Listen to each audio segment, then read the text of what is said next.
ओम नमो भगवते वासुदेवाय। ओम नमो भगवते वासुदेवाय। ओम नमो भगवते वासुदेवाय।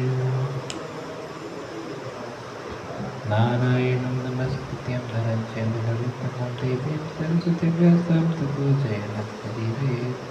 नष्टप्रायेषु भद्रेषु नित्यं भागवतसेवया भगवतेरुत्तमश्लोके भक्तिः भवति नैष्टिकी।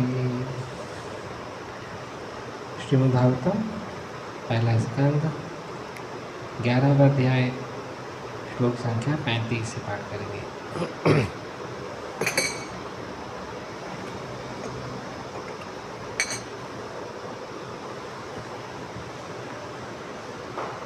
सा एष नरलोके अस्मिन् सा एष नरलोके अस्मिन् नवतीर्णा स्वमायया अवतीर्णा स्वमायया रमे स्त्री रत्नकूटस्थो भगवान् प्राकृतो यथा। स एष नरलोके अस्मिन् अवतीर्णा स्वमायया रमे स्त्रीरत्नकूटस्थो भगवान् प्राकृतो यथा। स एष नरलोके अस्मिन् अवतीर्णा स्वमायया रमे स्त्रीरत्नकूटस्थो भगवान् प्राकृतो यथा।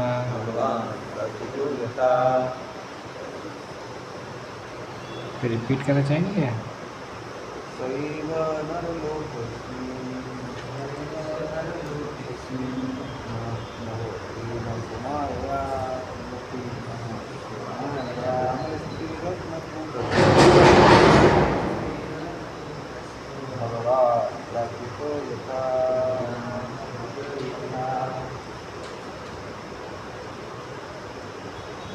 शब्दार्थ सह वे अर्थात भगवान पुरुषोत्तम, पूर्ण पुरुषोत्तम भगवान। थोड़ा सा आवाज़ बढ़ा दीजिए। एषः ये सब नरलोके इस मनुष्य लोक में अस्मिन् इस अवतीर्ण अवतार लेकर स्व निजी अंतः माया अहेतु की कृपा से रे में भोग किया स्त्री रत्ना, वह स्त्री जो भगवान की पत्नी बनने के लिए उपयुक्त है। कूटस्थ मध्य में भगवान प्राकृत संसारी यथा जिस प्रकार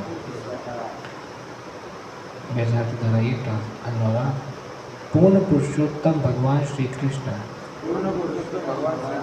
अपनी अहेतु की कृपा से अपनी अंतरंगा शक्ति द्वारा इस लोक में प्रकट हुए और सुयोग्य स्त्रियों के साथ इस तरह भोग किया, मानो वे संसारी कार्यों में लगे हुए हों।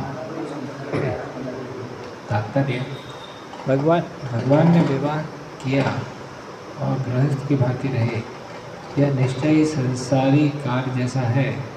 किंतु जब हम यह जान लेते हैं कि उन्होंने 16,108 पत्नियों से विवाह किया और ये उन सबों के साथ पृथक महलों में रहते थे, तो यह निश्चित रूप से सांसारिकता नहीं रह जाती।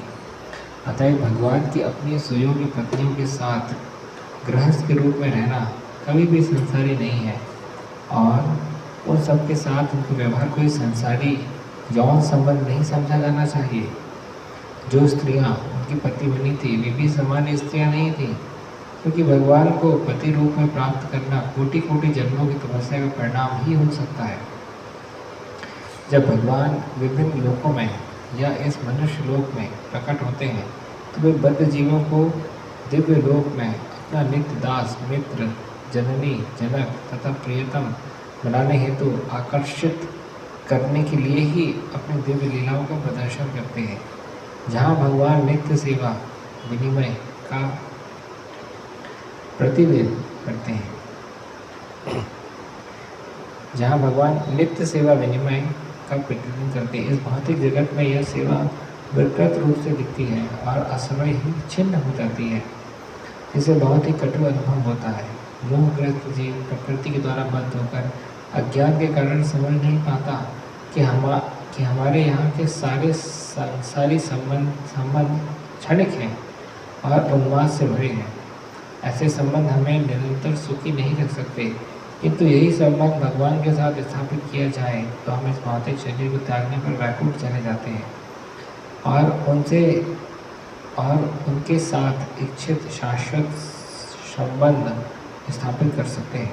अतः जिन स्त्रियों के बीच में वे पति रूप में रह रहे थे, वे इस भौतिक जगत की स्त्रियाँ न होकर उनकी दिव्य पत्नियाँ थीं और वे भक्तिमय सेवा की पूर्णता के द्वारा दिव्य पद प्राप्त कर चुकी थी।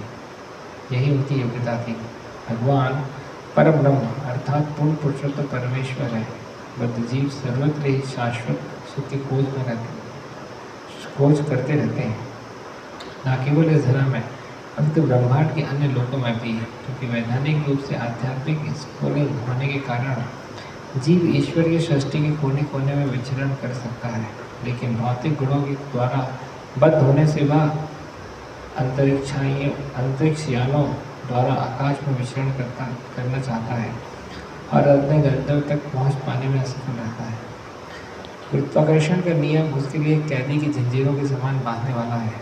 वह अन्य विधियों से कहीं भी पहुंच सकता है, लेकिन चाहे वह सर्वोच्च लोक तक क्यों न पहुंच जाए, किंतु उसे वह शाश्वत सुख नहीं मिल सकता जिसकी खोज वह जन्म जन्मांतर से करता रहता है। किंतु जब वह होश संभालता है तो ब्रह्म सुख की खोज यह जानते हुए करता है कि वह जिस असीम सुख की खोज कर रहा है वह इस भौतिक जगत में कभी भी प्राप्त होने वाली नहीं है। अतएव सर्वोपरि व्यक्ति परब्रह्म कभी भौतिक जगत में इस सुख की खोज नहीं करते, न ही उनकी सुख सामग्री इस भौतिक जगत में मिल सकती है। वे निराकार नहीं हैं, चूँकि वे नायक हैं और असंख्य जीवों के में सर्वोपरि व्यक्ति हैं, अतः वे निराकार नहीं हो सकते। वे हमारी ही तरह हैं और उनमें समस्त व्यक्तिगत जीवों की सी प्रवृत्ति पूर्ण रूप से में पाई जाती है। वे हमारी ही तरह विवाह करते हैं, किंतु उनका विवाह ना तो संसारी है, न हमारा बद्ध अवस्था के अनुभव से सीमित है। अतएव उनकी पत्नियां संसारी लगती तो हैं, किंतु वास्तव में वे सब दिव्य मुक्त आत्माएं हैं जो अंतरंग शक्ति की पूर्ण अभिव्यक्तियां हैं। ज्ञानं चला गया चक्षुरुन्मीलितं येन तस्मै श्री गुरुवे नमः। श्री चैतन्य मनोभीष्टं स्थापितं येन भूतले स्वयं रूपा कदा मह्यं ददाति स्वपदाधिकारं। वन्देऽहं श्रीगुरुं श्रीयुक्तकमलं श्रीगुरुं वैष्णवांश्च श्रीरूपं साग्रजातं सर्वधर्मनाथं तथा सजीवं साद्वैतं सावधूतं पुण्यसहितं कृष्णं चैतन्यदेवं श्रीराधा कृष्णपादान् सर्वं धर्मबद्धं सजीवं साद्वैतं सावधूतं कृष्णचैतन्यदेवं। नमो विष्णुपदाय कृष्णकृष्णाय भूतले श्रीमते भक्तिवेदांत स्वामी नामे नमस्ते सारस्वती गौरवाणी प्रचारणे निर्विशेष शून्यवादी भाषादेस्तारणे हे कृष्णा करुणा सिंधु दीनबंधु जगत्पते गोपेश गोपीकांत राधाकांत नमोस्ते तप्त कांचन गौरांगी राधे वृंदावनेश्वरी वैष्णवादेवी प्रणाम नमे प्रिय वंशकल्पवृक्ष पतितनां पावनेभ्यो वैष्णवेभ्यो।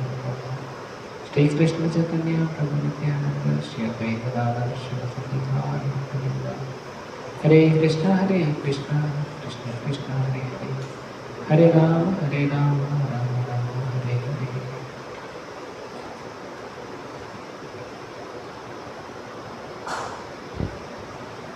एक थोड़ा सीधा हुआ क्या तो एंगल कर लेते इसका। हाँ और सीधा कीजिए, अभी ठीक है, इतना चल जाएगा, इतना चल जाएगा, हाँ ऐसा चल जाएगा, ओके। तो यहाँ पर कुछ एक पॉइंट जो काफ़ी वज़नदार पॉइंट्स हैं। एक तो यह है कि भगवान की जन्मों जन्मों तक तपस्या करने के बाद में ये जो भगवान की पत्नियाँ थी इनको एक पोजीशन मिली कि वो भगवान के साथ रह सकती हैं, उनके साथ रस आस्वादन कर सकते हैं, आदान प्रदान कर सकते हैं।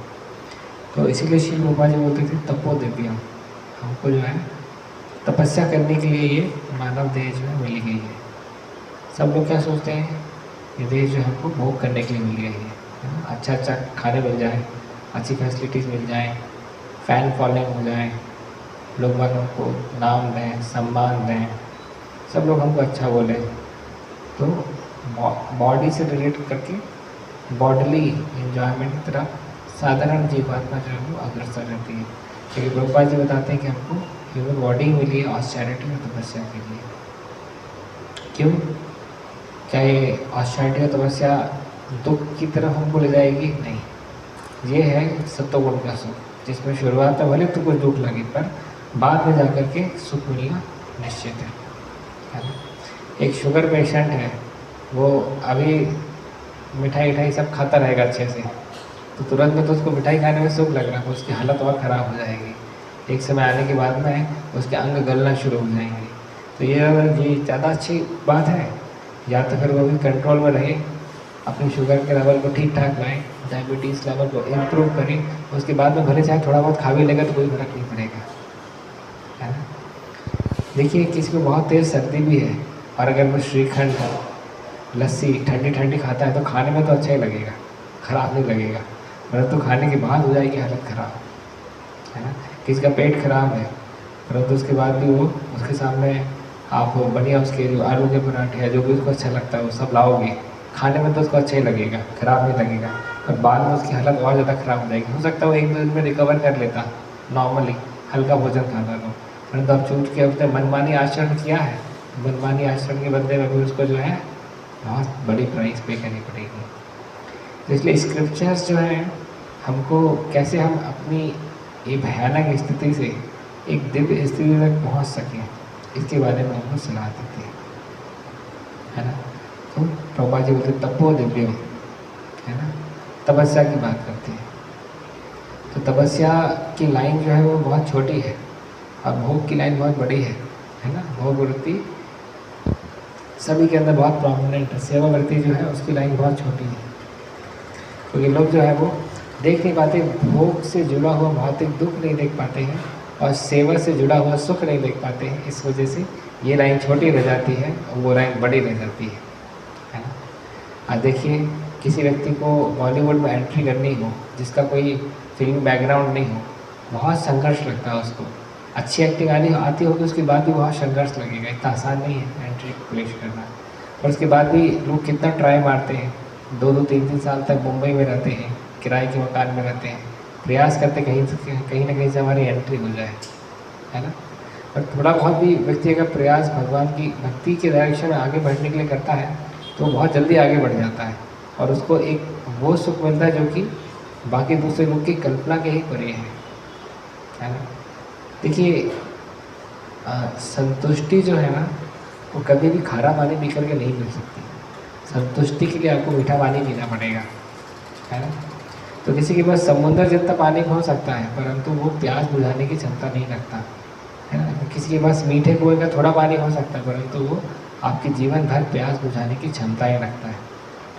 तो वही चीज़ है, लोग बाग जो है छोटे छोटे सिद्धांतों में ना समझ पाने के कारण से भगवान की भक्ति के प्रति उन्मुख नहीं हो पाते हैं, बल्कि जो बहिरंगा शक्ति है उससे प्रभावित होकर के बहिरंगा शक्ति के माध्यम से सुख को भोगने का प्रयास करते हैं। तो यहाँ पर हो जाती है मिस्टेक।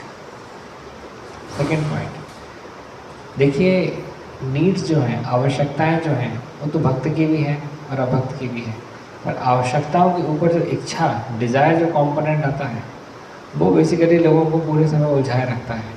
आवश्यकताओं की प्राप्ति करने के लिए इतनी मेहनत नहीं लगती। भगवान जी कहते हैं आवश्यकताएं की प्राप्ति के लिए व्यक्ति को एक गाय चाहिए, थोड़ी सी ज़मीन चाहिए, है ना, और बस भगवान का भजन करे। गाय से जो दूध निकलेगा उससे दूध से कुछ व्यंजन बनाए, उसके बाद खुद की ज़मीन रहेगी तो उसमें से कुछ खेती करके फूल उगाए, उसको भगवान को चढ़ाए, या अन्न अन्न उगाए, अन्न को, है ना, खा करके अपनी रिक्वायरमेंट पूरी करें। तो बहुत ज़्यादा नहीं चाहिए डिटेल में अगर आवश्यकताओं की बात करें। पर इच्छाएं जो है वो फिर पूरे से असीमित है ना। इच्छाएं जो है असीमित है, और इच्छा बेसिकली मन की तुष्टि के लिए है। शरीर की तुष्टि के लिए आपकी आवश्यकताएं हैं, जैसे नींद ज़रूरी है, खाना ज़रूरी है ना, आराम ज़रूरी है, वो सब बॉडली नेसेसिटीज़ हैं। वो हम लोग इस्कॉन में रहकर भी, ब्रह्मचारी आश्रम में रहकर भी भक्त लोग भी पूरा करते हैं। पर इसके ऊपर जो इच्छाओं वाला कंपोनेंट आता है वो उतना महत्वपूर्ण नहीं है। भौतिक इच्छाएं जो हैं उसकी पूर्ति उतनी महत्वपूर्ण नहीं है, क्योंकि पहली चीज़ तो तृप्त होता नहीं है व्यक्ति। भौतिक इच्छाओं को कितनी प्रकार से पूरा करने का प्रयास करे, तृप्ति मिलती नहीं है। दूसरी चीज़, इसमें समय, एनर्जी, मनी सब बहुत ज़्यादा लग जाता है। इसीलिए सेकेंडली, अगर भक्त लोग उन्हीं इच्छाओं को भगवान की सेवा में नियोजित करते हैं तो वो देख पाते हैं कि जो इच्छाएं हैं सही रूप से उनकी तुष्टि, तृप्ति हो पा रही है ना।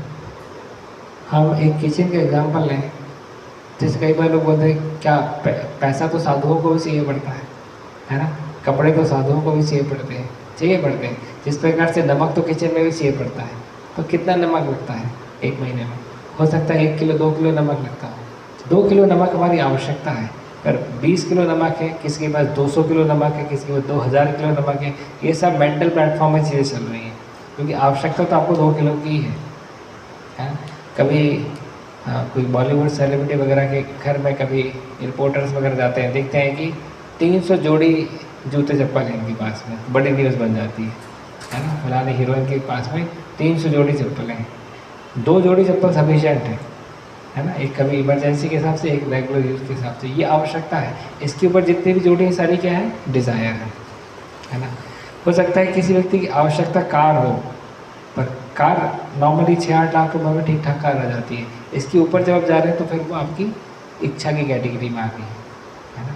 तो इसी प्रकार से लोग बाग जो हैं अपने मूल्यवान मानव जीवन को, उसके समय को इच्छाओं की पूर्ति में लगाते हैं, क्योंकि आवश्यकता तो हम भी अपनी पूर्ति करके ही चल रहे हैं, है ना। क्या हम सोते नहीं हैं, कि खाते नहीं हैं, कि ठंड में कंबल नहीं ओढ़ सकते?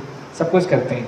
तो जितनी जितनी आवश्यकता है वो तो हम पूरा करते हैं, बाकी बचे हुए समय को हम लगाते हैं अपनी शुद्धिकरण में, प्यूरिफिकेशन में। इससे क्या होता है? इससे हमारे जीवन में ट्रांसेंडेंटल सेटिस्फैक्शन जो है वो मिलता है। तो व्यक्ति अपनी मूल्यवान शक्ति, समय, है ना, एनर्जी पूरा नष्ट कर देता है माया के प्रभाव में आकर के। इसलिए हमें लिखा है कि हमको अंतरंगा शक्ति के प्रभाव में आकर के कार्य करना चाहिए, ना कि बहिरंगा के प्रभाव में आकर के, है ना। और भगवान के साथ रहना कितनी बड़ी बात है ना, ये भी इम्पॉर्टेंट है। तो भगवान जो है अभी भागवतम के फॉर्म में है, ऐश्वर्या के फॉर्म में है, हरि नाम के फॉर्म में है, अपने वैष्णवों के हृदय में विराजमान है। तो अलग अलग फॉर्म के माध्यम से हम भगवान को एक्सेस करते हैं, है ना। हमारी डिवोशनल सर्विसेज की कोर प्रैक्टिसेस में ही आता है ना, भागवत सेवा, भक्त सेवा, विग्रह सेवा, हरिनाम सेवा, धाम सेवा। इस माध्यम से हम जो है भगवान को अपने जीवन में एक्सपीरियंस करते हैं। तो इस प्रकार से spiritualising our consciousness should be the main goal of life, है ना। सिद्धांतिक अंडरस्टैंडिंग क्लियर रहेगी तो हम आगे बढ़ने में हमको आसानी मिलेगी। और बारंबार हमको ये स्मरण करने की आवश्यकता है कि how one becomes fortunate bye accepting Krishna consciousness. किस प्रकार से व्यक्ति कितना, है ना, सौभाग्यशाली बनता है कृष्ण भागवत को के जीवन को अपना करके। क्योंकि जैसे ये पॉइंट जैसे हमारे जीवन में फेड होने लगता है ना, मंदा होने लगता है, तो वैसे ऐसे जो है हमारा फिर से भौतिक आकर्षण जो है वो बढ़ना शुरू हो जाता है। जैसे प्रभुपाद जी के संग में जो कुछ लोग आए थे जो कि पहले बहुत नशा वगैरह करते थे, प्रभुपाद जी के डिवाइन एसोसिएशन में जब आए, हायर कॉन्शियसनेस से एसोसिएट थे, तो क्या हुआ, धीरे धीरे उनकी ये जो निचली वृत्तियाँ थी वो प्यूरीफाई होकर के वो जो है वो अपर कॉन्शियसनेस में सिचुएट हो गए। और जैसे ही प्रभुपाद जी से दूर गए, उनकी शिक्षाओं से दूर गए, तो दोबारा से उन्हीं वृत्तियों में जिससे वो पहले थे वापस से वो इन्वॉल्व होना शुरू कर दिए, है ना। तो इसीलिए ठंड है बाहर, अंदर हीटर है, आप अंदर आए, आपको अच्छा गरम गरम लगा, तो फिर से बाहर जाओगे तो फिर से ठंडा लगना शुरू हो जाएगा, है ना। इसीलिए इट्स इम्पॉर्टेंट कि हम हमेशा ही फिर जो है एक डिवाइन एसोसिएशन, डिवाइन संग में रहें, नहीं तो फिर भौतिक आकर्षण जो है हमको खींच कर ही रहेगा। पूरी दुनिया ही लॉ ऑफ अट्रैक्शन में चल रही है, लॉ ऑफ अट्रैक्शन में पूरी दुनिया चल रही है। क्योंकि लोग पैसे के प्रति अट्रैक्टेड हैं, क्योंकि लोग फेम के प्रति प्रोटेक्टेड हैं, फेमस होना चाहते हैं, क्योंकि लोग स्त्री के प्रति अट्रैक्टेड हैं, इस कारण से पुरुष जो है वो बहुत बहुत मेहनत करता है ना। ये लॉ ऑफ अट्रैक्शन छोड़ दो तो व्यक्ति जो है वो मेहनत करना ही बंद कर देगा, है ना।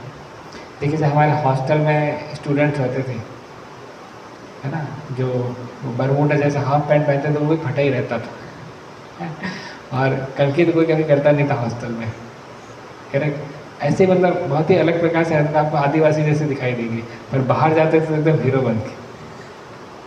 क्यों? क्योंकि अभी दूसरों के सामने से हम अपने को प्रदर्शित कर रहे हैं, है ना। तो persons consciousness completely changes as soon as he comes in the contact of the opposite sex specially, क्योंकि उसको इम्प्रेस करना चाहता है ना, इम्प्रेस करने की डिज़ायर बहुत स्ट्रांग है। हाँ, तो इसके लिए हमको ये श्री भागवतम में दिए गए सिद्धांतों को समझने की आवश्यकता है। इम्प्रेस नहीं करना है, इंस्पायर करना है, कंट्रोल नहीं करना है, सर्व करना है, मिथ्या अहंकार को प्रदर्शन नहीं करना है, सेवा करनी है बेसिकली। तो कैसे हमारे हृदय में ट्रांसफॉर्मेशन आ पाए, है ना, ये हमारा एक बड़ा जीवन का प्रश्न होना चाहिए, क्योंकि अदरवाइज भौतिक जगत जो है पूरे से ऑलरेडी उलझा करके रखा है लोगों को अलग अलग प्रकार से। किसी भी व्यक्ति के साथ में आप उसके दिल खोल करके देखोगे तो अंदर से टूटा दिल ही निकलेगा। जैसे हम लोग एक बार जम्मू में गए थे, तो बहुत सारे पूरी मतलब दुकान पूरी अखरोट से भरी हुई थी। हमको लगा अरे इतने अखरोट एक साथ तो कभी देखे ही नहीं हमने, पर जो भी अखरोट हम खोल के देखते थे सब खराब ही निकलते थे। बड़ी मुश्किल से एक आध कोई अखरोट जो है ठीक नहीं, क्योंकि बहुत लंबा समय स्टॉक करके रखते हैं ना, बहुत पुराना स्टॉक हो जाता है तो अंदर से गड़बड़ा जाता है। तो दैट वे इस प्रकार से किसी के भी दिल खोल करके देखते तो अलग अलग समस्याओं की वजह से टूटा हुआ दिखाई देता है।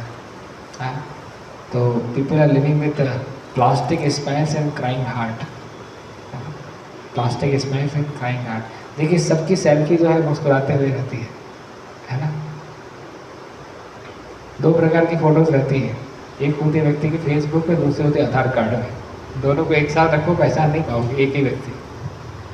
इसी प्रकार से एक व्यक्ति जो अपना दिल खोलता है किसी काउंसलर के सामने, किसी साधु के सामने, वो एक इमेज है, और दूसरी इमेज जो सोसाइटी को वो पोर्ट्रे करता है, दिखाता है। दोनों में बहुत अंतर है, बहुत अंतर है। तो इसके लिए वास्तविकता में अगर हम इस भौतिक जगत के कलमे से बच करके भगवान की भक्ति करके भगवत धाम बनना चाहते हैं, तो इसके लिए हमको ये सारे सिद्धांत, ये सारी अंडरस्टैंडिंग जो है वो समझने की आवश्यकता है। सिद्धांत जो है सब समझने की आवश्यकता है। भौतिक जगत तो बनाया ही गया है हमको उलझाने के लिए, है ना, पर गुरु वैष्णव के माध्यम से हम पहले समझते हैं कि किस प्रकार से धोखाधड़ी हो रही है हमारे साथ में। कोई धोखा खाना चाहता है कि जीवन में? कोई नहीं खाना चाहता, है ना, पर ऐसी परिस्थितियाँ डेवलप हो जाती है कि व्यक्ति को धोखा लग जाता है ना। तो maximum people are not very satisfied after marriage, क्योंकि जो उनकी एक्सपेक्टेशन रहती है लाइफ पार्टनर से, वो मीट नहीं हो पाती है, दोनों की, हस्बैंड की भी वाइफ की भी, दोनों की नहीं हो पाती है। तो सो दैट्स द फ्लॉ। तो इसलिए वास्तविकता में अगर हम उस ट्रांसेंडेंटल सेटिस्फैक्शन को अचीव करना चाहते हैं, तो किसी भौतिक व्यक्ति, भौतिक रिलेशनशिप, भौतिक वस्तु से प्राप्त नहीं किया जा सकता। वो केवल और केवल डिवाइन प्लेटफॉर्म पे ही पॉसिबल है, स्पिरिचुअल प्लेटफॉर्म पे ही पॉसिबल है। इस कारण से श्रील प्रभुपाद इतनी बढ़ती हुई उम्र में भी इतना लिटरेचर लिखे, इतना ट्रैवलिंग किए, कि लोगों को कम से कम असली सुख के बारे में बता तो पाएँ, एटलीस्ट जागृत उनको सुप्त अवस्था से जागृत अवस्था में ला तो पाएँ। तो ऐसा है प्रभुपाद जी ने इतनी मेहनत की हमको सभी को कृष्ण भक्ति है ना का एटलीस्ट एक्सपोजर तो दिया। अब आगे हमारी सिंसियरिटी है कि हम आगे बढ़ते हैं कि नहीं बढ़ते। बहुत सारे लोग डूब रहे हैं समुद्र में और किसी ने जो है सीढ़ी डाल दी ऊपर से। अब ये उस डूबते हुए व्यक्ति की सिंसियरिटी की उस सीढ़ी को पकड़ करके वो ऊपर आकर के जहाज में चढ़ जाए, है ना। अब उसी सीढ़ी को वो छोड़ दे तो फिर किसकी मूर्खता कहेंगे, है ना। एक और चीज़ होती है कि अगर कोई व्यक्ति ऊपर से नीचे गिर गया है ना, सपोज कीजिए कुएं में गिर गया है जो कि 30 फीट गहरा कुआं है, पानी नहीं है, सूखा कुआं है। तो अब उसको वहाँ से बाहर निकलने का प्रयास कर रहा है, परंतु उसको बाहर निकलने के लिए कोई भी माध्यम नहीं दिखाई दे रहा है। फिर उसको उसी कुएं में एक सीढ़ी दिखाई देती है, सीढ़ी जिससे वो आसानी से चढ़ करके ऊपर आ सकता है। पर बहुत ज़्यादा ठंडी भी है कुएं में अंदर, ठंड का समय था, जनवरी का महीना था, तो क्या है कि उसको वहाँ माचिस भी दिखाई देती है। तो अगर अब वो उस सीढ़ी को काट करके, आरी भी वहाँ दिखाई देती है, अब उस सीढ़ी को अगर वो काट करके आग जलाता है तो उसको अच्छा गरम गरम एहसास होता है ना। पर क्या वास्तविकता में मूर्खता नहीं है? क्योंकि उसी ठंड को सहन करते हुए उसी सीढ़ी से चढ़ करके वो बाहर निकल सकता है। पर टेम्पररी गेन के लिए अगर उसी सीढ़ी को काट करके वो अगर उस लकड़ी में आग लगाता है और जो आग से तापता है तो उसमें उसको सुख मिलेगा, परंतु वो बेकार काम है ना। तो इसलिए कंसेप्ट का नाम है don't burn permanent opportunities for temporary comfort. दोबारा बोलूँगा, don't burn permanent opportunities for temporary comfort. Temporary comfort यहाँ पे क्या है? आग जलाना। परमानेंट अपॉर्चुनिटी क्या है? ऊपर चढ़ना। तो इसी प्रकार से इस भौतिक जगत में हो सकता है किसी व्यक्ति की भौतिक सिचुएशन अच्छी ना भी हो, और उसके बाद भी अगर भक्ति करके ऊपर निकल जाएगा तो ज़्यादा अच्छी बात है। ज़्यादा देर वो यहीं कहीं पे अपनी सिचुएशन को अच्छा करने का प्रयास करें, है ना। तो हम किसी माध्यम से भौतिक जगत में फंस गए हैं, है ना। जो भी हमको सेट्स ऑफ रिलेटिव्स मिले हैं, जो भी हम जिस भी समाज में हैं, जिस भी शहर में हैं, जिस भी परिस्थितियों में हैं, हमको सब परिस्थितियों में रहते हुए भगवान की भक्ति करके ऊपर उठने का प्रयास करना चाहिए, ना कि सोचना चाहिए कि इसी कुएं में कैसे हमको जो है वो गर्मी मिल सके, है ना। तो इसके लिए बहुत ज़रूरी है कि हम इस संबंध ज्ञान को समझते हुए हम कार्य करें। अच्छा, अभी समस्या क्या है कि कलयुग में झुंड के लोग जो हैं वो आपको हमेशा टेम्पररी कंफर्ट बनाते हुए नजर आएंगे। नहीं, सब लोग अपनी सीढ़ी को काट रहे हैं आरी से और सब लोग आग जला के हाथ ताप रहे। आपको लगता है हम कुछ गलत तो नहीं कर रहे? हम जो आग जो नहीं ताप रहे हैं, हम जो ऊपर चढ़ने का प्रयास कर रहे हैं, गड़बड़ी तो नहीं है हमारे बॉडी में? क्योंकि बाकी सारे लोग तो यही कर रहे हैं, सब सीढ़ी को काट रहे हैं, उसकी लकड़ी से आग जला रहे हैं और उनको अच्छा भी लग रहा है। सो दैट वे कई बार क्या है कि we have to dare to be rare, dare to be rare.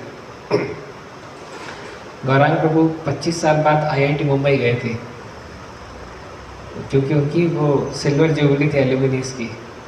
तो हमें सबके साथ उन्होंने फोटो खिंचाई। सब लोग जो थे वो कोट पैंट में थे, टाई कोट पैंट में थे। केवल गौरांग प्रभु थे जो कि अपने सैफ्रॉन ड्रेस में थे, तो उसमें लिखा था डेयर टू बी रेयर, है ना। क्योंकि उनका प्रोटोकॉल है ना कि आप कोई जीन्स टी शर्ट कोई फॉर्मल वगैरह में नहीं आ सकते, कोई किसी इनफॉर्मल में नहीं था, आपको वो फॉर्मल ड्रेस में सबको आना है। तो केवल यही एकमात्र व्यक्ति थे जो कि पूरे बैच में केवल सैफ्रॉन में खड़े थे, बाकी सभी लोग जो है अपने अपने इसमें थे। तो उसमें लिखा था डेयर टू बी रेयर। तो इस प्रकार से पूरी दुनिया रात में जागती है, सुबह सोती है। We should be dare to be rare, कि हम रात में जल्दी सो के सुबह जाग जाएंगे, सुबह भक्ति करेंगे। कोई भक्ति नहीं करना चाहते, कलयुग में किसी का इंक्लिनेशन ही नहीं है भक्ति के लिए, तो we have to be dare to be rare, है ना। वो कैसे आएगी? डेयरिंग कैसे आएगी? स्पष्टता से, क्लैरिटी से। इसको बोलते हैं क्लैरिटी इज पावर। स्पष्टता होनी चाहिए, क्या कर रहे हैं, क्यों कर रहे हैं, किस लिए कर रहे हैं, करने से होगा क्या, है ना। उससे हमारे अंदर स्पष्टता आएगी, और वो स्पष्टता जो है वो clarity will lead to confidence, है ना। युद्ध हर स्थिति में हर व्यक्ति को करना ही पड़ता है ना। तो सर्वाइवल के लिए व्यक्ति को युद्ध करना ही पड़ता है। इसलिए युद्ध किसके पक्ष में कर रहे हैं ये इम्पोर्टेंट है। जैसे रावण भी युद्ध कर रहा था और रावण के पक्ष में मेघनाद भी युद्ध कर रहा था, राम भी युद्ध कर रहे थे, राम के पक्ष में सुग्रीव और हनुमान और लक्ष्मण भी युद्ध कर रहे थे, उन दोनों ने बहाया, परंतु किसके लिए युद्ध कर रहे थे ये मायने रखता है ना। कर्ण भी दुर्योधन के लिए युद्ध कर रहा था, है कि नहीं। और यहाँ पे पांडवों के लिए भी अभिमन्यु युद्ध कर रहे थे, है कि नहीं। और भी लोग जो इनके एसोसिएट्स थे, परंतु युद्ध दोनों केवल किसके लिए कर रहे हैं ये बहुत मैटर करता है ना। अर्जुन जो है वो युधिष्ठिर के लिए युद्ध कर रहे थे, है ना, युधिष्ठिर राजा थे ना। और कर्ण जो है और बाकी भी जो उसमें थे अलग अलग महारथी, वो दुर्योधन के लिए युद्ध कर रहे थे, उन दोनों ने बहाया, परंतु एक की अधोगति, एक का ऊर्ध्वगति। अधोगति तो खैर महाभारत में नहीं हुई क्योंकि कृष्ण प्रेजेंट थे, बट यहाँ पे भौतिक जगत में अगर हम किसी रॉन्ग पार्टी के साथ में खड़े होकर के युद्ध कर रहे हैं तो हम नीचे की तरफ चले जाएंगे, अधोगति हो जाएगी। ऊर्ध्वगति धार्मिक युद्ध में होगा। तो कार्य सभी कर रहे हैं, पर किस प्रकार का कार्य किसके लिए कर रहे हैं ये हमेशा मैटर करेगा। तो इस प्रकार से हमको जो है अपने क्लैरिटी लेवल को बढ़ाना चाहिए, स्पष्टता को बढ़ाना चाहिए, ताकि उससे हम कॉन्फिडेंट प्लेटफॉर्म पर डिवोशनल सर्विसेज कर सकें। Thank you very much. Hare Krishna. तो किसी कोई प्रश्न हो, जिज्ञासा हो तो जरूर से पूछ सकते हैं। ऑनलाइन से भी किसी का तो पूछ सकते हैं, मैसेज करके रखिए।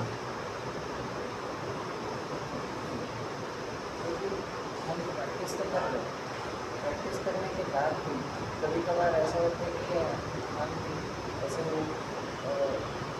डेली माइंड कंटिन्यूस बेसिस पे फोकस नहीं है, जैसे चैंटिंग के टाइम पे नींद आ जाना, या फिर हम जब प्रसाद ले रहे तो उस टाइम पे वो राइट कॉन्शियसनेस नहीं रहती, वो कॉन्शियसनेस को कंटिन्यूस बेसिस पे उसमें रखने का क्या। मैंने कहा ना, जैसे हमारे जीवन में जो हैबिट्स रहती है ना वो बहुत बड़ा रोल प्ले करती है ना। तो इसलिए जैसे मैं देखा हूँ अच्छे स्पिरिचुअलिस्ट जो हैं वो खाते टाइम में लेक्चर प्ले कर लेते हैं, या अच्छे टेम्पल्स में कृष्णा बुक, चैतन्य चरितमृत, रामायण बुक पढ़ी जाती है, क्योंकि जीवात्मा के लिए हमेशा कृष्ण को स्मरण करना इतना आसान काम नहीं है, भक्तों के लिए भी कोई इतना आसान काम नहीं है। तो इस कारण से क्या करना पड़ता है, हमको अपने आप को अपनी खुद की मदद करनी पड़ती है लेक्चर्स के माध्यम से, है ना। जैसे कोई व्यक्ति सीधी लाइन खींचना चाहता है, पर वो चाह करके भी सीधी लाइन नहीं खींच पाएगा, गड़बड़ जाएगा, तो इसलिए उसको स्केल की आवश्यकता है, स्केल से सीधी लाइन खींच देगा। तो अगर हम हियरिंग कर रहे हैं कोई भी फिजिकल एक्टिविटी के साथ में, तो कृष्ण को स्मरण करना ज़्यादा आसान है, स्केल के साथ सीधी लाइन खींचना ज़्यादा आसान है। कोई व्यक्ति कन्विंस्ड है कि हमको गोला ही बनाना है, पर हाथ से गोला बनाएगा तो टेढ़ा मेढ़ा बन जाएगा, करेक्ट। परफेक्ट गोला बनाने के लिए उसको परकाल, राउंडर की आवश्यकता है। इस प्रकार से ये जो हमारे जो एक संस्था है, संस्था में जो मॉर्निंग प्रोग्राम एक राउंडर के समान है, कि व्यक्ति जो है एक प्रॉपर तरीके से जो है उस प्रोसेस का लाभ उठा सकता है, उसमें जो है इन्वॉल्व हो करके, है ना। और जो ओवरऑल कॉन्शियसनेस हमारी जो डेवलप होती है एक दिन पहले, वो निकल के आती है चैंटिंग के टाइम पे, है ना। ऐसा नहीं है कि हम एक दिन पहले जो कुछ भी किए चैंटिंग के टाइम पे जाकर के हम बहुत कुछ कर लेंगे। देखिए इंटरनेशनल क्रिकेट में कोई प्लेयर जाकर के सेंचुरी बनाता है तो उसकी काबिलियत तो ऑलरेडी बहुत पहले से अर्जित करते हुए चल रहा है। ऐसा नहीं कि घर में कुछ नहीं करते तो प्रैक्टिस नहीं करता सीधे इंटरनेशनल में जाकर के सेंचुरी मार करके, ऐसा थोड़ी होता है। तो उसका परफॉर्मेंस पहले बहुत अच्छा रहता है, डोमेस्टिक क्रिकेट में उसका परफॉर्मेंस बहुत अच्छा रहता है, तो जाकर इंटरनेशनल में अच्छा परफॉर्म कर पाता है। तो इसी प्रकार से एक दिन पहले का हमारा क्या परफॉर्मेंस था, एक हफ्ते का क्या परफॉर्मेंस था, वो चैंटिंग के टाइम में बाहर निकल करके आता है ना। आपका यहाँ पे कोई गाय से कोई लेना देना नहीं, कोई प्रेम नहीं, एकदम वृंदावन की गाय को देख करके आपका कोई प्रेम नहीं उमड़ने वाला है ना। तो इसीलिए द कॉन्शियसनेस और the habits have to be created while we are living day to day life, ऐसे समझ सकते। और किन्हीं का कोई प्रश्न है जी पूछे।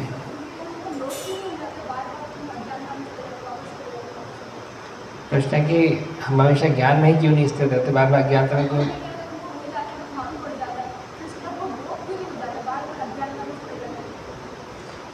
एक्चुअली क्या है कि जैसे बहुत तेज़ ठंड का मौसम है, तो जब तक हम वही हीटर के पास में रहेंगे तभी तक हम गर्म रहेंगे, नहीं तो वापस से ठंडा होना स्वाभाविक ही है। तो ये भौतिक जगत ही जो है वो पूरा इग्नोरेंस और इल्यूजन से सरचार्ज है। तो जब तक हम कृष्ण के संबंध में स्मरण में तब तक तो ठीक है, पर डिफ़ॉल्ट जो नेचर है हमारा वापस से इग्नोरेंस इल्यूजन में जाने का रहेगा ही रहेगा, ऐसे समझ सकते हैं, है ना। ऐसे बहुत तेज अभी गर्मी का मौसम है, तो ये तो स्वाभाविक ही है कि वो बाहर निकलेगा तो उसको गर्मी लगेगी लगेगी, है ना। पर जितने समय वो एसी के अंदर रहेगा उस समय उसको कूल कूल अच्छा फीलिंग रहेगा। तो इस प्रकार से जिस समय भी हम डिवोशनल एक्टिविटीज़ कर रहे हैं, reading, hearing, chanting, deity worship, Vaishnava सेवा, कुकिंग, उस समय तक फिर भी हम डिवोशनल कांटेक्ट में हैं तो हम जो है वी विल फील गुड। पर जैसे ही वापस से हम जाएंगे तो फिर से बाहर का एटमॉस्फेयर तो है ही गड़बड़, ऐसा। तो मतलब इसमें आश्चर्य की बात नहीं है बल्कि जागरूकता की बात है, ऐसा ऐसे समझ सकते हैं।